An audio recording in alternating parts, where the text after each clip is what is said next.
ಆತ್ಮೀಯರೇ, ಇವತ್ತು ಮುಗುಳ್ಕೋಡದ ಯಲ್ಲಾಲಿಂಗ ಮಹಾರಾಜರ ಇತಿಹಾಸ, ಮಹಿಮೆ ಮತ್ತು ಪವಾಡಗಳ ಬಗ್ಗೆ ತಿಳಿದುಕೊಳ್ಳೋಣ. ಮುಗುಳ್ಕೋಡವು ರಾಯಬಾಗ ತಾಲೂಕಿನ ಕುಡಚಿ ಮತಕ್ಷೇತ್ರದಲ್ಲಿ ಬರುತ್ತದೆ.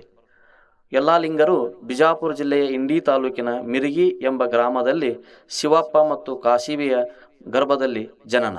ಇವರ ಬಾಲ್ಯದ ಹೆಸರು ಯಲ್ಲಪ್ಪ. ಕುರಿ ಮತ್ತು ಆಡುಗಳನ್ನು ಕಾಯುತ್ತಿದ್ದರು. ದೊಡ್ಡವನಾದ ನಂತರ ಪೋಷಕರು ಮದುವೆ ಮಾಡುತ್ತಾರೆ. ಮದುವೆಯ ನಂತರ ಸಂಸಾರದ ಕಷ್ಟದಲ್ಲಿ ಸಾಲ ಮಾಡಿಕೊಂಡು ಮನೆಯಲ್ಲಿ ಇರುವ ಆಡು ಕುರಿಗಳನ್ನು ಮಾರುತ್ತಾರೆ. ಕೊನೆಗೆ ಬಟಕುರ್ಕಿ ಗ್ರಾಮದ ಕುಲಕರ್ಣಿ ಹತ್ತಿರ ಕೆಲಸಕ್ಕೆ ಸೇರುತ್ತಾರೆ. ಅಲ್ಲಿಯೇ ಜೀವನ ಸಾಗಿಸುತ್ತಿದ್ದಾಗ ಹೊನ್ನವ್ವ ಪತ್ನಿಯು ಗರ್ಭಿಣಿಯಾಗುತ್ತಾಳೆ.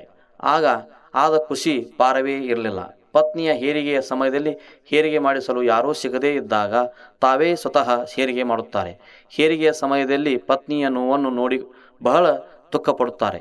ಹೆರಿಗೆಯಾದ ನಂತರ ಆ ಮಗು ಮತ್ತು ಪತ್ನಿಯು ತೀರಿಕೊಳ್ಳುತ್ತಾರೆ. ಈ ಎಲ್ಲ ಅಂಶಗಳು ಯಲ್ಲಪ್ಪನ ಮೇಲೆ ಪರಿಣಾಮ ಬೀರಿ ವೈರಾಗ್ಯ ಹೊಂದುತ್ತಾರೆ.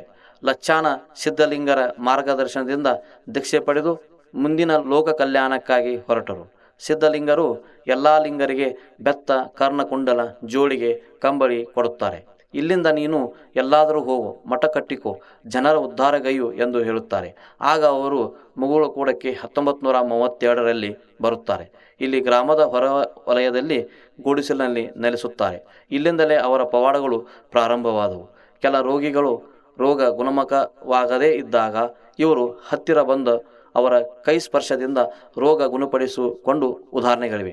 ಕಷ್ಟಗಳು ಹೇಳಿಕೊಂಡು ಬರುವ ಭಕ್ತರಿಗೆ ಬೆತ್ತದ ಪ್ರಯೋಗದ ಆಶೀರ್ವಾದ, ಭಕ್ತರ ತಲೆ ಮೇಲೆ ಕೈಯಿಟ್ಟು ಆಶೀರ್ವಾದ ಮಾಡುವುದು, ಬೆನ್ನಿಗೆ ಕೈಯಿಟ್ಟು ಭಕ್ತರ ಜೀವನ ಉದ್ಧಾರಗೈದ ಸಾಕಷ್ಟು ಉದಾಹರಣೆಗಳಿವೆ.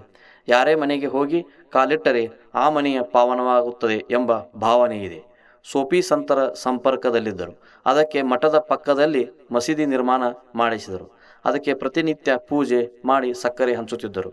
ಪ್ರತಿ ವರ್ಷ ಗುರುಗಳಾದ ಸಿದ್ಧಲಿಂಗರ ಪುಣ್ಯತಿಥಿಗೆ ಬರುತ್ತಿದ್ದರು. ಪವಾಡಗಳು ಈ ರೀತಿಯಾಗಿ ಇವೆ. ಅಫ್ಜಲ್ಪುರ ತಾಲೂಕಿನ ಕರಜ್ಗಿ ಗ್ರಾಮದಲ್ಲಿ ಸಂಗವ ಎಂಬ ಹೆಣ್ಣು ಮಗಳಿಗೆ ಭೂತವನ್ನು ಬಿಡಿಸುತ್ತಾರೆ. ಕಾಸಿಂ ಸಾಬ್ ಇವರ ಭಕ್ತಿಗೆ ಮೆಚ್ಚಿ ಮಹಿಮೆಯನ್ನು ನೋಡಿ ಸಾಂಬಪ್ಪನಾದ. ಹುಕ್ಕೇರಿ ತಾಲೂಕಿನ ಅಮ್ಮನಿಗಿ ಗ್ರಾಮದ ಮಹಿಳೆಯು ಬಂಜೆಯಾಗಿದ್ದಳು. ಬಂಜೆತನವನ್ನು ನಿವಾರಣೆ ಮಾಡುತ್ತಾರೆ. ರಾಯಬಾಗ ತಾಲೂಕಿನ ಒಂದು ಹಳ್ಳಿಯ ಹೆಣ್ಣು ಮಗಳು ಪ್ಲೇಗ್ ರೋಗ ತುತ್ತಾಗಿ ಸಾಯುವ ಸ್ಥಿತಿಯಲ್ಲಿದ್ದಳು.